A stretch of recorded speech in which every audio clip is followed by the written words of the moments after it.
So ayan po mga kaibigan, tumutuka na po ang ating alagang tandang.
So ayan po mga kaibigan, tapos na po tayo magpatuka ng ating mga tandang mga kaibigan.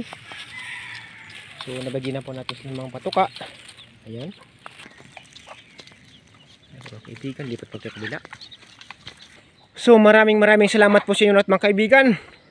Ang kasunod po nito mga kaibigan ay pagpapainom na naman mga kaibigan ng ating mga alagang manok. At pagpapainom din ng mga sisiyo. Isispirit ko po ang video na yon sa ating pagpapainom. God bless us all. Bye bye you. Trim.